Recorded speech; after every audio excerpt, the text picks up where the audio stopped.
Hello दोस्तों, कैसे हो आप सब। उम्मीद करती हूँ आप सभी ठीक होंगे। आज की हमारी कहानी मौत की एक अनसुलझी पहेली है। कहानी शुरू करने से पहले वीडियो को लाइक, शेयर और चैनल को सब्सक्राइब करना ना भूलें। तो चलिए कहानी शुरू करते हैं।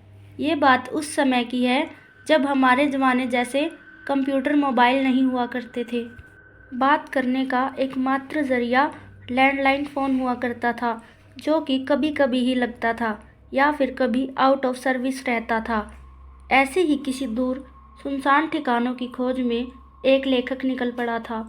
उसको अपनी कहानी लिखने के लिए शांति और अकेलापन चाहिए था। वो अपनी बीवी और बच्चे को अपने घर में रख कर चला गया। ये उसका हमेशा का काम था, इसलिए घर वालों को इस चीज़ की आदत सी हो गई थी। उस लेखक का नाम था गणेश। गणेश बहुत ही काबिल लेखक था। वो किताबें लिखता था और नाटक भी लिखता था। उसका अपने ज़िले में काफ़ी अच्छा नाम था। उसी पर उसकी रोज़ी रोटी चलती थी। काफ़ी पैसा उसने कमा लिया था। अब उसके पास मोटरसाइकिल भी थी और पक्का घर भी। लेकिन दोस्तों, कहते हैं ना, जब हमें ज़िंदगी में कुछ मिल जाता है तो कुछ और पाने की चाहत जन्म लेती है।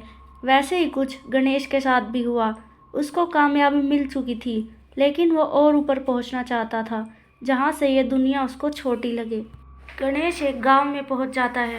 वहां के डाकखाने में पहुंचकर एक आदमी से पूछता है कि भाई साहब, आप मुझे बता सकते हैं कि रमेश का घर कहाँ पर है।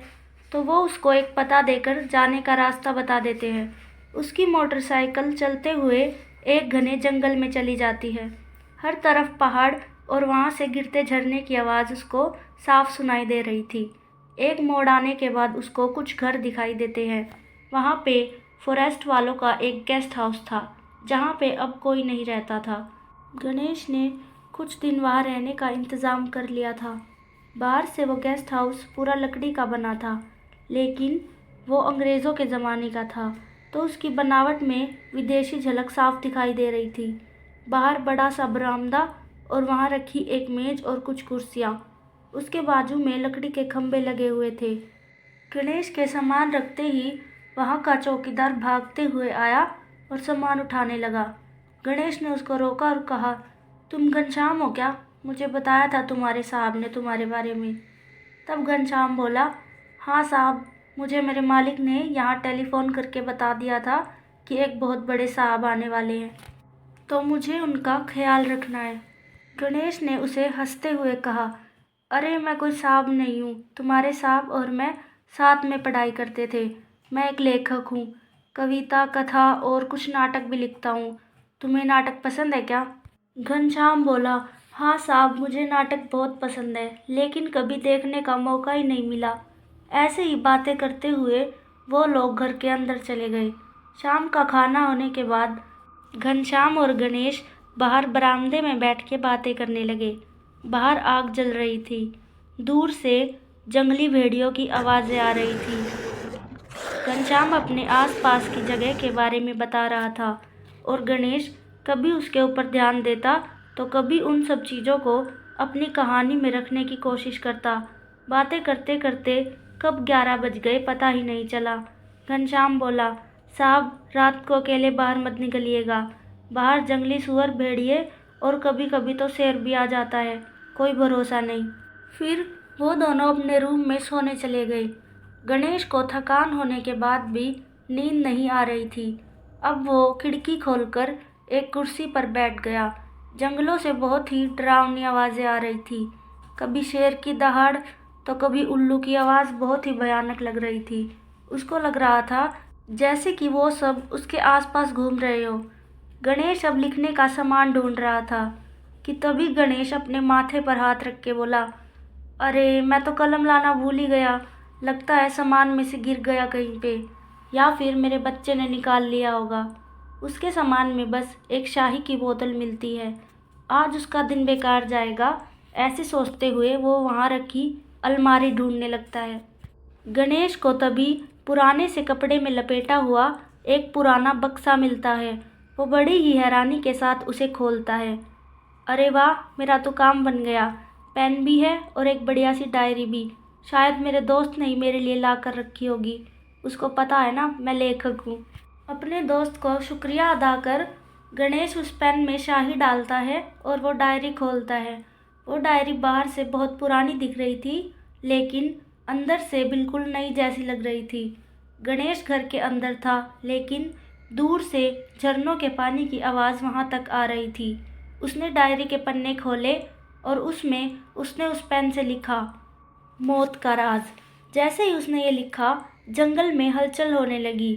बहुत जोरों की आवाज़ें आने लगी। पक्षी इतनी रात को उड़ने लगे थे। गणेश को भी बहुत मज़ा आ रहा था कि ये जगह उसके लिखने के लिए बिल्कुल सही थी। वो अब लिखना चालू करता है। वो अपनी कहानी में एक राज के बारे में लिखता है जो अभी तक किसी को नहीं पता था। कोई मनहूस साया अचानक से लोगों की बस्ती में आता है और एक एक करके लोगों को मौत की घाट उतारता है। किसी को कुछ भी समझ नहीं आता कि ये सब हो क्या रहा है। लोग भगवान को याद करके सोते और सुबह वही मौत के हवाले हो जाते थे। हर जगह मौत ही मौत। वो अपनी कहानी में ये लिखता है कि अब वो कहानी ख़त्म करने वाला है। गणेश को कहानी में मज़ा नहीं आता तो वो उसको बढ़ाने में लग जाता है। वो कहानी में थोड़ा घुमाव लाने की कोशिश में अपनी कहानी में एक आत्मा के बारे में लिखता है। गणेश कहानी का आखिरी हिस्सा अगले दिन लिखेगा। ऐसे सोचकर वो सोने की कोशिश करता है। तभी खिड़कियों के आपस में बजने की आवाज़ आने लगती है। अचानक उसको ऐसा लगता है कि जैसे कि कोई पीछे की खिड़की से अंदर झांक रहा हो। कुछ देर के लिए गणेश एक ही जगह सुन्न होकर खिड़की की तरफ देखता रहता है। गणेश अपने बिस्तर से उठकर दरवाज़ा खोल के घनश्याम का दरवाज़ा देखता है तो उसका दरवाज़ा बंद था। गणेश ने वहाँ खिड़की में किसी को तो देखा था, लेकिन अपना वहम बांधकर सो जाता है। अगले दिन सुबह वो घनश्याम के साथ जंगल और खेत घूमने निकल जाता है। दोपहर खेतों में खाना खाकर शाम को वो गेस्ट हाउस वापस आते हैं। शाम का खाना खाकर दोनों सोने के लिए चले जाते हैं। आज गणेश को कल की कहानी का किस्सा ख़त्म करना था। वो डायरी खोलता है। रात काफ़ी हो चुकी थी, लेकिन उसको तो काम करना था। लेकिन आज जैसे ही उसने कलम उठाई, तभी एक ज़ोर की आवाज़ के साथ खिड़की खुल गई। अब गणेश डर गया। उसने ज़ोर से घनश्याम को आवाज़ लगाई, घनश्याम, घनश्याम तुम कहाँ हो? जल्दी आओ। घनश्याम दौड़ के आ गया। गणेश ने दरवाज़ा खोला और घनश्याम से बोला, अभी मैं यहाँ बैठा था तो मैंने किसी को खिड़की से झांकते हुए देखा, जैसे कि कोई आदमी हो। गणेश थोड़ा डर कर बोल रहा था। तभी घनश्याम बोला, साहब आपको शायद कोई वहम हुआ होगा। यहाँ तो कोई नहीं और मैंने बाहर के दरवाजे पर ताला लगाया है। कोई कैसे अंदर आ सकता है? ये कहकर घनश्याम इधर उधर घूमकर देखने लग जाता है। उसको ऐसा करते देख गणेश को भी लगा कि शायद वो उसका वहम ही था। घनश्याम के जाने के बाद वो फिर से लिखने बैठ जाता है, लेकिन अब की बार वो खिड़की बंद करके। अशोक लिखने में मगन हो जाता है, लेकिन उसका ध्यान अब खिड़की पे नहीं होता। वहाँ पर एक बहुत ही खूंखार साया, या कहो तो कोई बुरी आत्मा खिड़की के बाहर से उसको ही देख रही होती है। दोस्तों, ये कोई और नहीं या वही आत्मा होती है जो अब कहानी से बाहर आ चुकी थी। अब लग रहा था जैसे कि ये आत्मा ही गणेश से ये सब लिखवा रही थी, लेकिन इसकी किसी को कोई खबर नहीं थी। वो गणेश भी इस बात से अभी बेखबर था कि उसकी लिखी कहानी में क्या होने वाला था। अब वो कहानी में लेखक के दोस्त की मौत के बारे में लिखता है। सुबह उठते ही गणेश को एक फ़ोन आता है कि गणेश का जो दोस्त था, जो कि इस गेस्ट हाउस का मालिक था, उसकी कल अचानक रात में मौत हो गई। पता चलते ही वो पास के गांव में जाते हैं। वो गणेश के दोस्त का गांव था। उसको आखिरी क्रियाक्रम के लिए वहीं लेके आने वाले थे। मौत मानो एक बंद लिफाफे में थी। किसी को कोई खबर नहीं थी। पुलिस भी हैरान और परेशान थी। गणेश को बहुत बुरा लगा। अब उसको गेस्ट हाउस में रुकने का मन नहीं था, लेकिन अब उसका काम पूरा होने को था। वो कहानी को ख़त्म करना चाहता था। आज वो उस पेन से लिखता है कि उसके गेस्ट हाउस का नौकर जो उस कहानी में था, उसको जंगल में कोई जंगली जानवर मार डालता है। दूसरे दिन सुबह घनश्याम का कोई अता पता नहीं था। दोपहर तक इंतज़ार करने के बाद गणेश अपने पड़ोस के लोगों को लेकर ढूंढने के लिए निकल जाता है। शाम को एक चरवाहा वहां आता है और कहता है, बाबूजी, बाबूजी जल्दी चलो। गणेश उसके साथ जाता है। एक पेड़ के नीचे घनश्याम की लाश मिलती है, बहुत ही बुरी हालत में।